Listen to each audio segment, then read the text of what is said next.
Next company up is Proact, where we will be having a presentation from the CEO, Jonas, who's standing next to me. Welcome. Thank you very much. Another interesting word in the tech area today is, of course, data and data security, and this is something that you will go into more. So I won't say more than that, but it's an interesting topic today. Thank you very much. Thanks. All right. Thanks everyone for listening. So again, my name is Jonas. I will be doing the presentation. Our CFO is home doing more important stuff, or at least more operational stuff, I should say. So I'll dig right into it.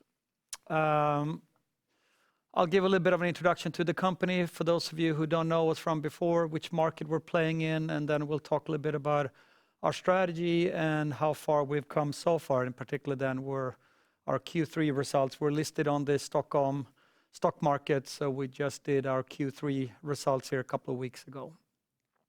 So we are a 27-year-old company. We are based out of Stockholm, but we are present in quite a few countries across Europe, about 13 countries. We have 4,000 customers across this region, all medium to large enterprise customers. And we turn over about 350 million euros per year and are now actually about 1,100 employees since our latest acquisition. We play in the IT industry, and we are specialists in helping our customers to manage and get value out of their data.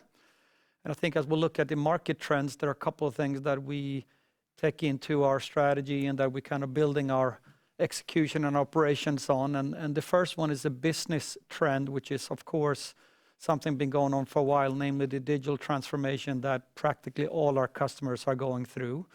They're all trying to get value out of data, very much so in regards to getting value, investing in IT to get value out of data. Could be anything like making better decisions, automating processes, better customer experience, big data, AI analytics. You've heard all the buzzwords, but this is a very significant trend that goes on and will continue to go on for a long while.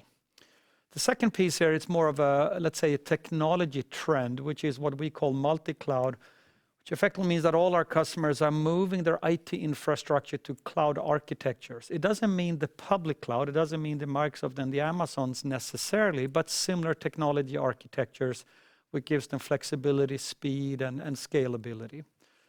And then the third piece or the third trend is more maybe frankly a threat, which is of course the threat of cyber threats and cyber attacks, and when then security and data integrity becomes very important. So these are three very key trends that we're building our strategy upon. Corona, of course, has impacted us. Some of these areas have been accelerated a little bit. Some of the impact has required our customer to rethink how to manage remote workforces, security, and when people work from home, those kinds of impacts. So we look at our value proposition to our customers in 5 main buckets. Again, remember, this is all about data and information. We help our customers on their data strategies. How do you store it? Where do you store it? How do you classify data? How do you get value out of your data? We help our customers store data, and these are huge amounts of data we're talking about here. Connecting to data, so networking and connectivity solutions, so users can get access to data that may be in a different data center in the public cloud in another part of the world. Protecting the data, again, cybersecurity protection, backup, data recovery solutions. And last then, but definitely not least, getting value out of that data, which could be analytics tools or AI platforms. We do this by delivering primarily 4 types of products and services. Consulting services is one of our key, of course, values to our customers and one of our revenue streams. Managed services, so running IT infrastructure on behalf of our customers. Reselling of hardware and software, again, IT infrastructure like storage solutions or networking solutions. And last but not least, technical support, so making sure this is all working and all lights are green in the data centers. Those are the 4 product categories or services categories we provide. So we look at these 5 different value propositions, and then we have a whole range of products, and obviously We're moving into a world where this is becoming more and more delivered as a service. So for Proact, it doesn't really matter whether a customer says that we have our own data centers and our own engineers. We can run the infrastructure ourselves. Fine. We'll serve a customer with the platforms. And we have other customers says, hey, Proact, you're much better than we are. We want you to run the infrastructure for us, and that's fine too. So we have a whole range of delivery and deployment capabilities to our customers. And this is an important piece because obviously with all these different cloud variants now popping up, it's important to understand what Proact's role is in those variants. So, and the point here is we look at this as a hybrid of everything. Customers can run email and productivity suites in the public cloud. They may want to store their data very close to their own data centers because it's critical information. And they may let someone like Proact handle things like backup or security services, for instance. So there's always going to be a mix of different clouds, and that's an important trend, which we then call multi-cloud or hybrid cloud. I'll talk very quickly about a couple of examples here that I think are relevant. One of our customers here in Sweden is Fortnox. They are a software as a service provider of financial systems to small and mid-sized customers. So they provide effectively ERP solutions. So they run a mission-critical infrastructure on which all their customers in turn are then consuming the software as a service product, and Proact is delivering that mission-critical infrastructure to them. It's that typical mix of multi-cloud. Some of this infrastructure is being managed and run by Fortnox themselves. Some of it is being run and managed by Proact. It's running across multiple data centers so that Fortnox can secure redundancy and availability of their services. So that's one of those very typical examples of how a customer of Proact would run their IT infrastructure.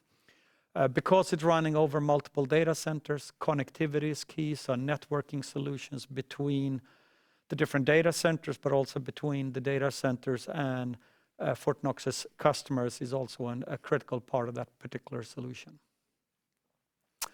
Another interesting example, I think, is also another Swedish customer called AFA Insurance. They are redesigning a lot of the infrastructure with regards to their application development and IT.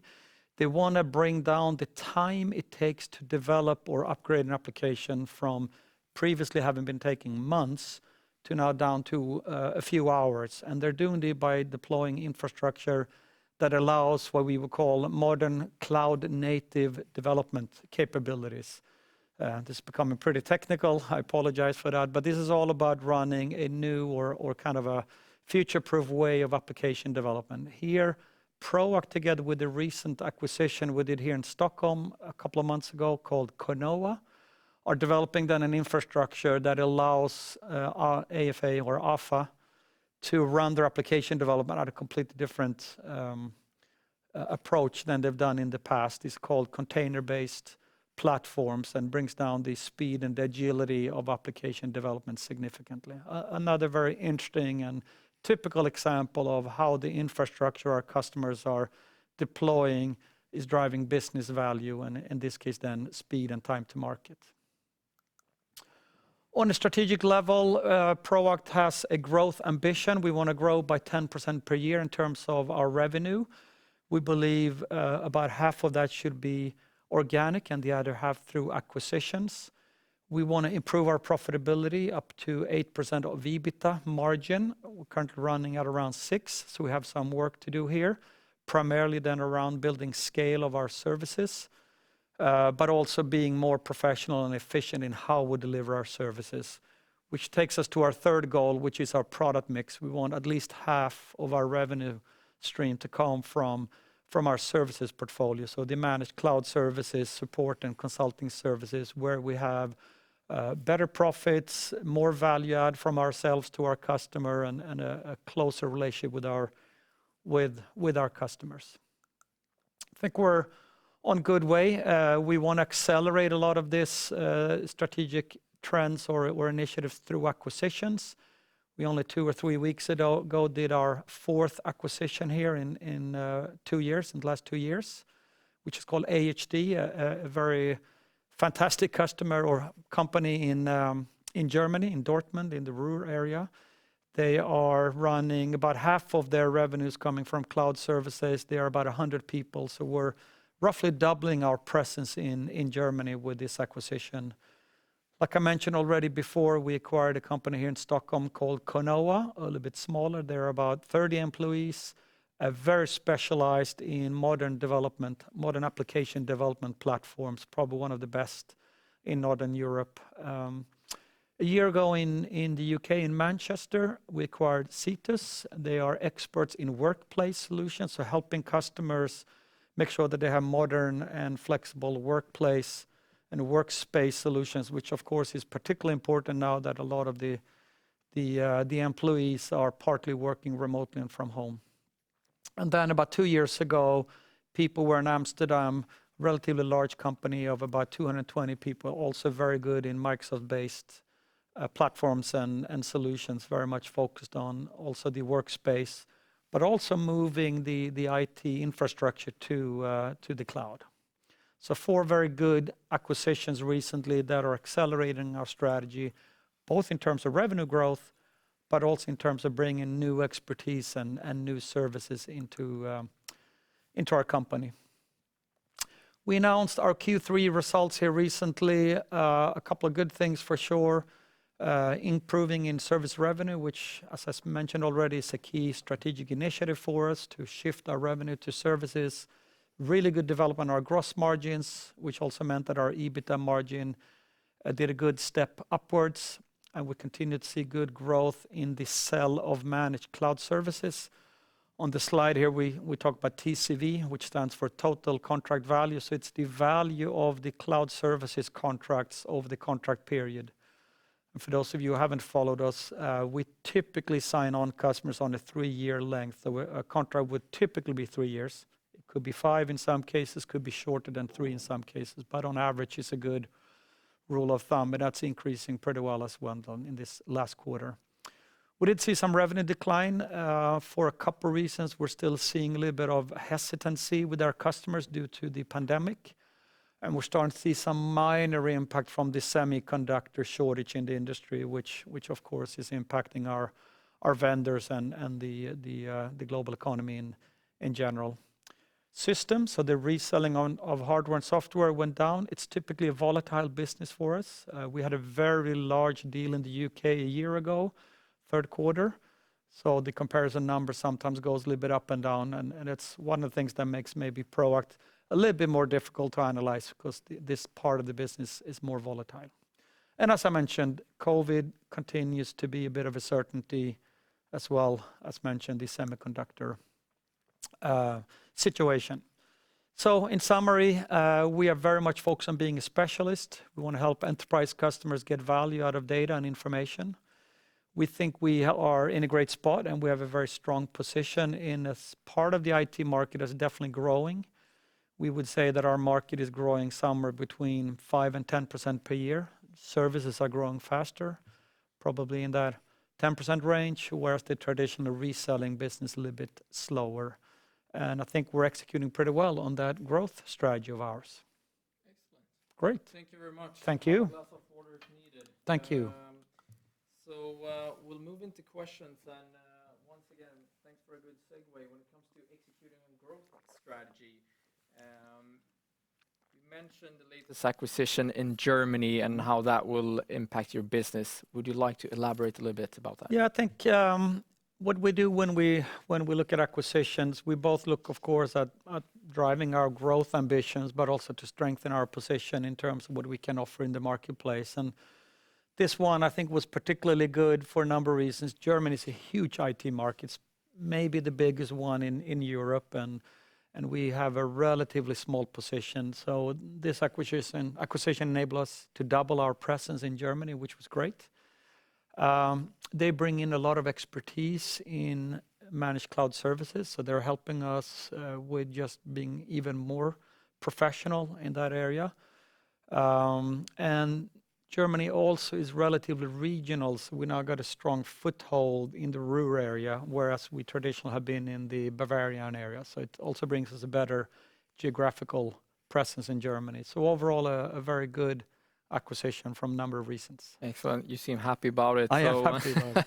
Expanding market experience, and that leads into or leads us into, I mean, being a specialist is probably needed in order to raise the margins in the business. So you have a target to reach an 8% EBITDA. Yep. Would you tell us a little bit about that journey? Yeah, so first of all, that specialist role is important because that means that we can add a lot of value to our customers, and that is helping us keep our margins up also on the traditional resale business. But going from where we are today on average 6% to 8%, there's a couple of things we need to do. We need to continue shifting our revenue to managed cloud services.